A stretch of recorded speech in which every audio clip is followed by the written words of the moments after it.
दृश्यावली सुंदर है, इसमें कोई शक नहीं, लेकिन इस सुंदर दृश्य के पीछे एक क्रूर सुल्तान द्वारा एक महान संरचना की विनाश का इतिहास छुपा हुआ है। इस महान संरचना की रचना और उसके विध्वंस व तस्वीर को पूरी तरह जानने के लिए आपको थोड़ा धैर्य के साथ इस वीडियो को देखना होगा, क्योंकि वीडियो थोड़ा सा लंबा है।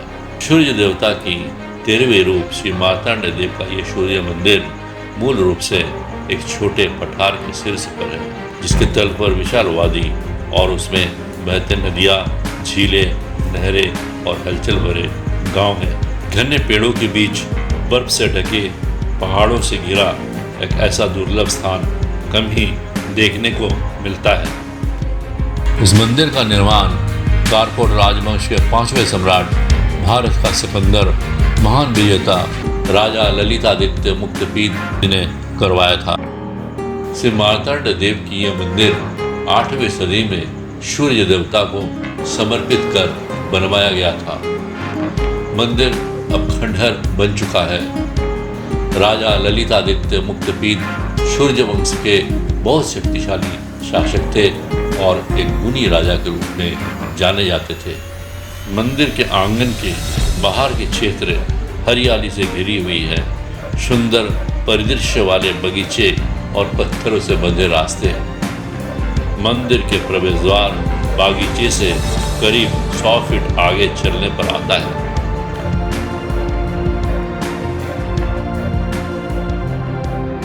हिंदू मंदिर के वास्तुकला के अनुसार मंदिर का पहला प्रवेश द्वार मुख्य मंदिर के पश्चिम की तरफ है और इसकी चौड़ाई मुख्य मंदिर के बराबर है।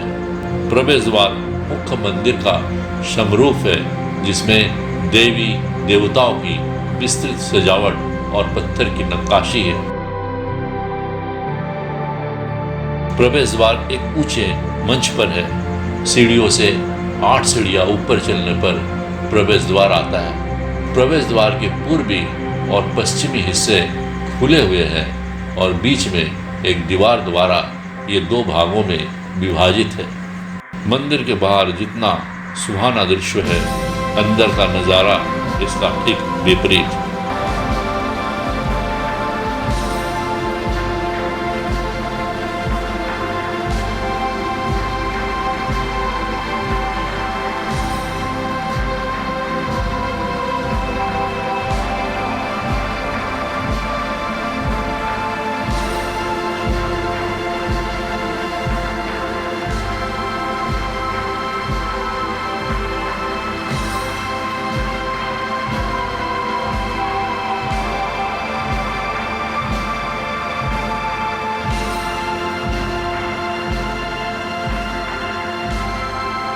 ऐसा प्रतीत होता है जैसा मानो कोई भयंकर प्रलय अभी अभी गुजर गई हो।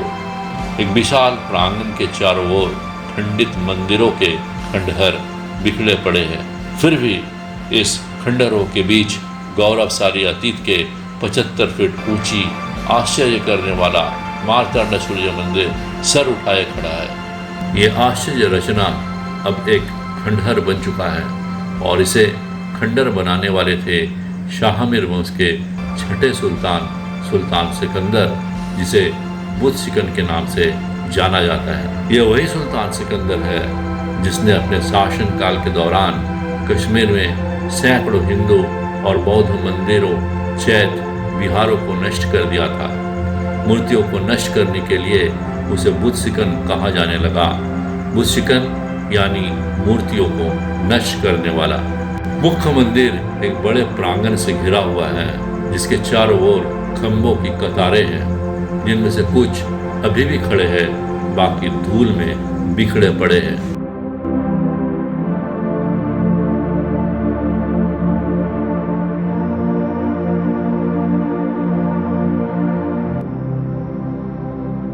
प्रांगण की बाहरी क्षेत्र लगभग 200 फीट गुना 170 फीट यानी 3400 वर्ग फुट पर फैला हुआ है।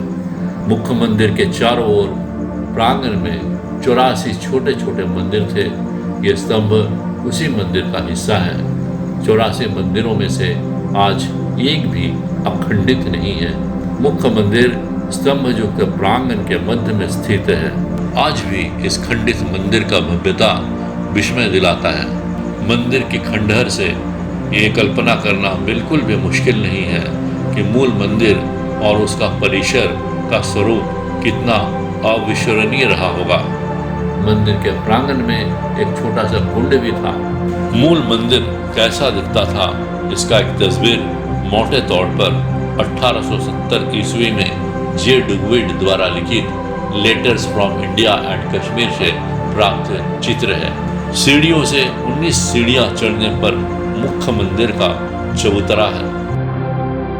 मंदिर एक ऊंचे चौकोर मंच पर खड़ा है और शंकराचार्य के मंदिर के प्रवेश द्वार के समान त्रिकोणीय महराव से घिरा हुआ है।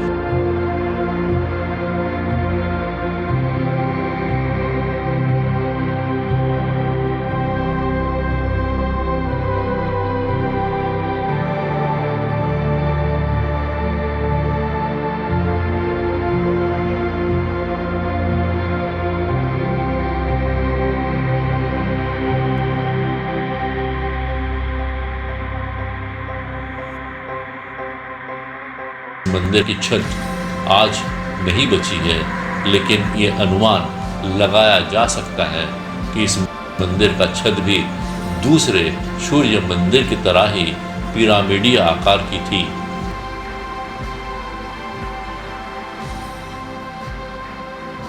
प्रवेश द्वार पर बहुत सारी शिल्प कौशल की हल्की परत देखी जा सकती है, जो समय के साथ धीरे धीरे ओझल हो गया है।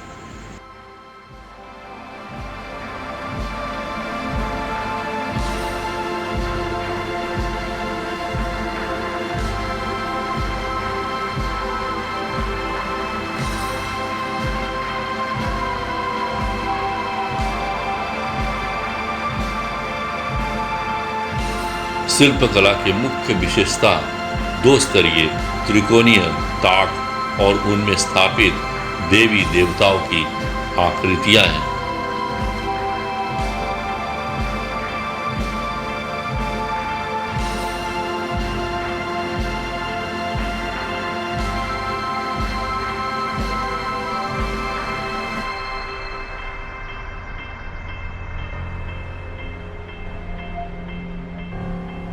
प्रवेश द्वार की भीतरी दो दीवारों पर भगवान विष्णु और उनके सेवकों की त्रिमूर्ति छवियां उकेरी गई है।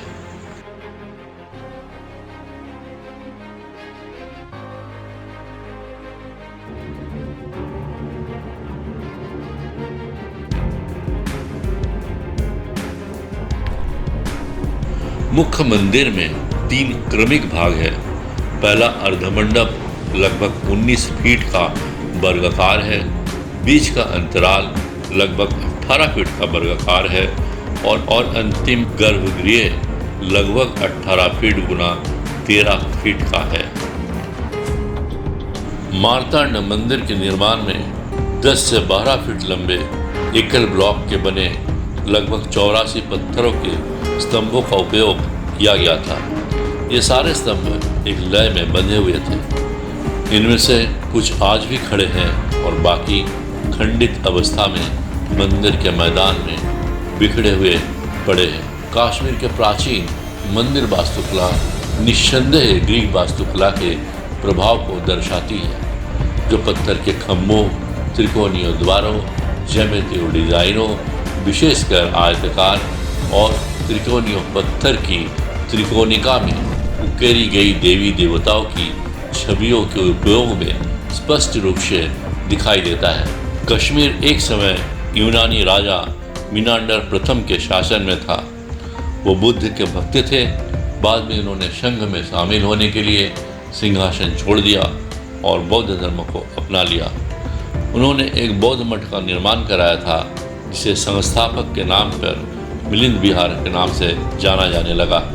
मंदिर की बाहरी दीवारों पर अब भी कई क्षयग्रस्त मूर्तियां देखी जा सकती है।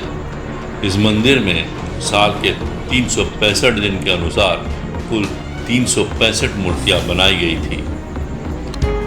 राजा ललितादित्य मुक्तपीत चाहते थे कि सूर्य मंदिर का संरचना का अनोखा निर्माण यादगार रहे।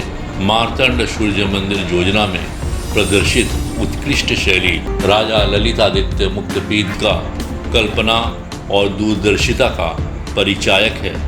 यह मंदिर अनोखा है और दुर्लभ है। यह मंदिर किसी भी तरह से गीजा की पिरामिड या एथेंस की एक्रोपोलिस से कमतर नहीं होता यदि ये आश्चर्य दुर्भाग्य से कश्मीर के क्रूर सुल्तान के हाथों बर्बाद ना हुआ होता।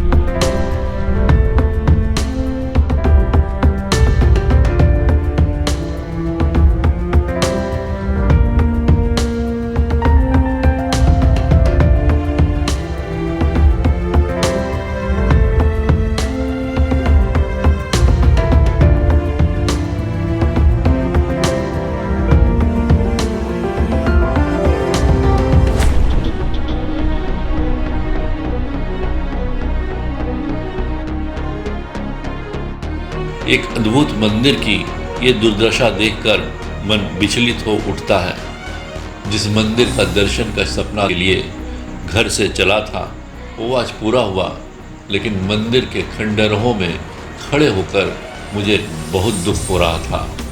मैं सोच रहा था कि सनातन धर्म की भूमि में उनकी देवताओं की मंदिर सुरक्षित नहीं है।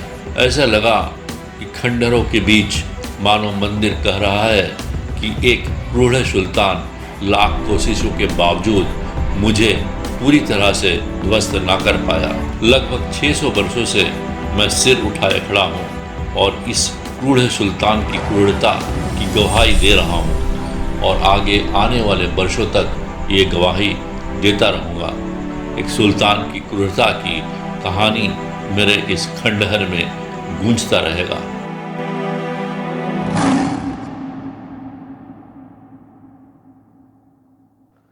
उम्मीद है ये वीडियो आपको अच्छा लगा होगा। इसे लाइक करें, सब्सक्राइब करें और बेल आइकन को दबाएं, जिससे कि हमारा अगला वीडियो का नोटिफिकेशन आप तक पहुंच सके। नमस्कार, जय हिंद, वंदे मातरम।